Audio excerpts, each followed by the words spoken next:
Nicolas, y a-t-il un problème de coût du travail en France? Le Haut Conseil du financement de la protection sociale a remis un rapport implacable hier au Premier ministre. Implacable, ça n'est plus critiquable, c'est un rapport officiel. Voilà, le fonctionnement du financement de la protection sociale en France, 77% de la facture sociale de notre pays, 77%, c'est plus d'ailleurs que ce qu'on imaginait, est supporté exclusivement par le travail, par les salaires, par les entreprises. L'autre chiffre clé, c'est que le coût annuel des prestations sociales dans notre pays, du social en général, ça représente un tiers du PIB, 32% du PIB, 620 milliards d'euros. Oui, mais quelle conclusion faut-il tirer de cette étude? Alors, il y a 3 questions qui sont posées par cette étude. Et là, la première, c'est le financement de la protection sociale en France est-il le bon aujourd'hui? Là, roulement de tambour, parce que la notion que je vais vous expliquer est une notion absolument essentielle. Oui, il l'était.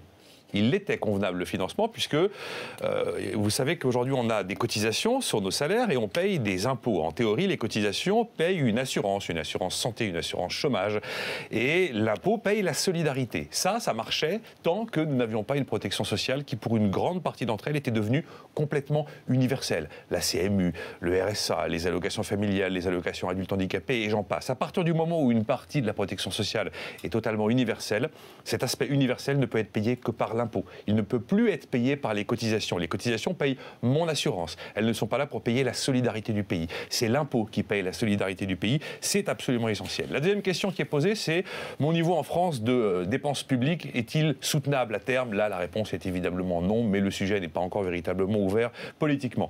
Et la troisième question qui se pose est comment je préserve la protection sociale de mon pays que j'aime sans plomber durablement les entreprises? Alors oui, il faudra probablement augmenter donc des impôts pour transférer une partie de la facture sur l'impôt et décharger les cotisations, mais ne nous leurrons pas, on ne provoquera pas un choc extraordinaire de compétitivité uniquement en transférant une partie de la facture sociale sur l'impôt. Donc Nicolas, le problème du coût du travail et celui du financement de la protection sociale ne sont pas un seul et même sujet, mais 2 sujets bien distincts. Absolument. La protection sociale, 620 milliards d'euros tous les ans, payés à 77% par le salaire, c'est un sujet d'un côté. De l'autre, j'ai un autre problème qui effectivement est celui du coût du travail. Si je baisse le coût du travail, automatiquement, je vais faire reculer le chômage. Ça, c'est sûr. Mais le problème, c'est que ce n'est pas le coût du travail, la difficulté. C'est l'écart qu'il y a entre le coût du travail et la productivité. Ça s'appelle les coûts unitaires de production. Combien me coûte 7 heures pour produire quel produit que je vais vendre à quel prix? C'est ça le problème. Et là, on n'est plus sur un problème de financement de la protection sociale. Et en fait, le coût du travail, il n'est pas si monstrueux dans l'industrie. Par contre, il a beaucoup monté dans les services. Le problème est là. Alors, si je baisse le coût du travail, je fais baisser le chômage, mais ce n'est pas la peine d'attendre une explosion des recettes de la France avec ce genre de solution.